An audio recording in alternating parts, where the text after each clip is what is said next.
Hey members, happy Sunday. Today we're gonna talk about. I got some early impressions for Monster Hunter, Monster Hunter Stories 3, Twisted Reflection for the Nintendo Switch 2. This just came out March 13th, I believe, a few days ago, and it's for all current gen system, PC, the PlayStation, and the Xbox. But this is like a major deal for like the Switch 2. So I got it for the Switch 2. I just bought the console a few months ago, so gotta test it out. Um, so Monster Hunter Stories 3. See, I didn't even know this series was a thing. I did not know there was a turn-based Japanese RPG for Monster Hunter. There is. There's been two other games. I guess they're like more of the mobile game and PC mobile, thing going on there. So I never really heard of these games until recently, and I'm pleasantly surprised by what I'm playing in the Switch 2. It is a solid game. Think obviously this is a Monster Hunter game first, but it has a lot of Pokemon gameplay mechanics, and it's also a turn-based Japanese. I don't want to say Japanese, but it's a turn-based RPG. Japanese. It is Capcom, so it's Japanese turn-based RPG. The game is solid. I mean, it's like a AAA Pokemon Monster Hunter JRPG, if there ever was one that I played. Personally, Monster Hunter, I beat three or four of them to credits, like Rise, World, the recent one in Rise, Wilds, and another one I believe. So Stories 3 basically. You have a character creator. You start out playing as a prince or a princess. I chose a female, so I'm playing as a princess of Azuria. And basically at the beginning of the game, and by the way, the story early on is intriguing. The story early on is solid. You play as a prince or princess of Azuria, Azuria, I believe. And you play as a princess, or well, I'm playing as a princess, and you basically are the only person that can pilot a Rathalos. And by the way, every monster in this game, consider them Pokemon. Remember all the monsters from Monster Hunter, consider them as Pokemon at this point. They're called Monsties.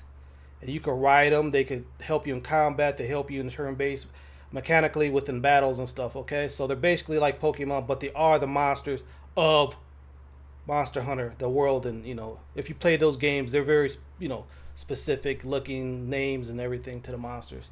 So basically, yeah, there's also something called the crystal encroachment that is falling upon the world, and it's like a plague, and it's transmogrifying monsters into these feral beasts with crystals in them, and you got to target the crystals to destroy them and everything. Now, there's a lot to this game early on. I only played a few hours, but the tutorial basically, like, we're gonna throw a lot of shit at your ass. Let's get ready, basically, and the main gameplay mechanic I would say right off the bat is a rock paper scissors trinity of power of gameplay mechanic, where you have power, technical, and lastly speed. Power beats technical, technical beats speed, speed beats power. So trinity in a circle, and when you battle, it could be a draw, it could be one on one, or it could be an AOE attack, but when you understand that, you're always going to win the one-on-ones, basically. Now, that's just right at the beginning. That's what you're learning with the combat. There is part breaking, like in Monster Hunter games. There's part breaking. There's also part breaking and targeting on the Stories 3 campaign. There's something called a synchro rush, where you can all gather all your members and stuff, because you are early on traveling with a couple other NPCs that got their own abilities, powers, and monsters as pets, and they got different elements, different weapons. You can switch weapons in battle and everything.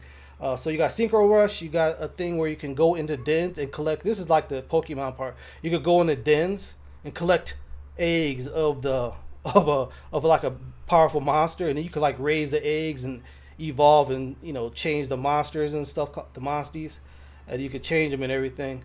So yeah, stealing eggs is a thing in this game.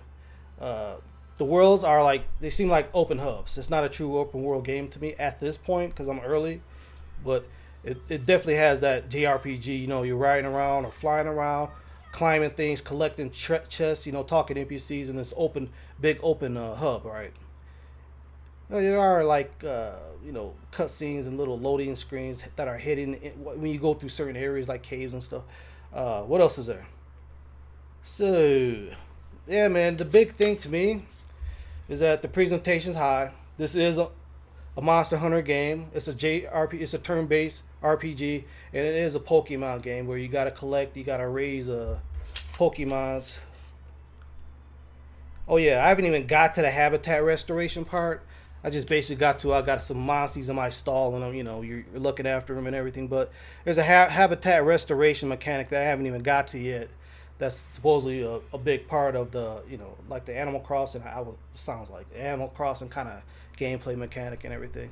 Visually, looks great. I mean, it doesn't. I don't think this game runs 60 frames per second on my Switch 2. I don't think it does. I think it's stuttering. It's not smooth. It looks good though. The game really does look good. I like the aesthetic. I like how they went more towards a smooth, colorful, I don't want to say cartoony or anime look to it, but it's not like the regular Monster Hunter games. Maybe it's more leaning towards the art of Pokemon. Maybe I don't know, but it's beautiful and it runs good. I mean, this isn't like a super technical, heavy graphical, game when you look at it.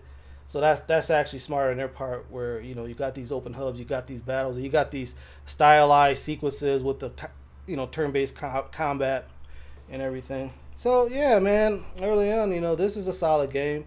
And another thing that's probably impressed me the most about it is the story so far, because looking at the game from the outside, like, it just looks like another Japanese RPG. But the story actually does seem interesting, and it's captivating to a certain extent about the princess of Azura and her mother, because you meet her mother at the beginning of the game, and all of a sudden her mother, for no other reason, runs off to the enemy side, and you're still talking to your father, who's a king, who's kind of like an asshole at this point. So you're going out to the field and you're helping this girl named Thea become a ranger, which is kind of like the warriors of the crown and stuff, like knights.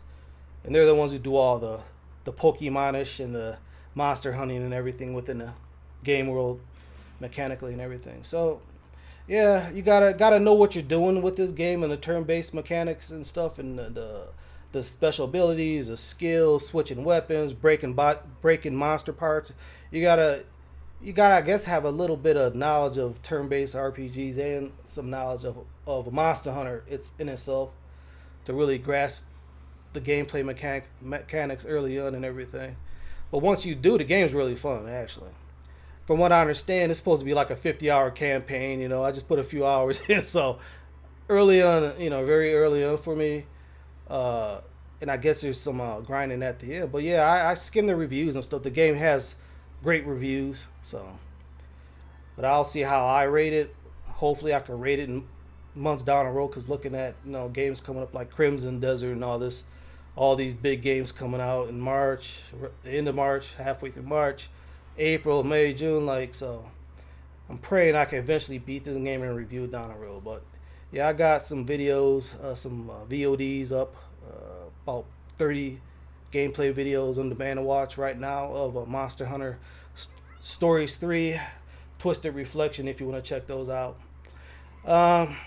Yeah, it's a great presentation to this game. I didn't know nothing about it. There's a turn-based Monster Hunter game that's actually good. That's what this is to me early on. Before I go, check out Bobby Vegas Gaming. He's the best streamer on planet Earth. Make sure you check him out at Bobby Vegas Gaming. And I think that's about it. Like I said, if you want to check out some videos, I got a playlist up, or I will have a playlist up on my website, or you can just look at YouTube right now. I got a playlist up for this game, some videos and stuff. If you want to check it out. But yeah, man, it's written well. The NPCs, your comrades are written well. It has that classic Japanese RPG polish to it, but it's just Monster Hunter, and it has Pokemon gameplay mechanics. So strap in, it's a long game. Alright guys and gals, I'll see you in the next one. That's about it for Jason's Video Game Source. Later. Have a good one.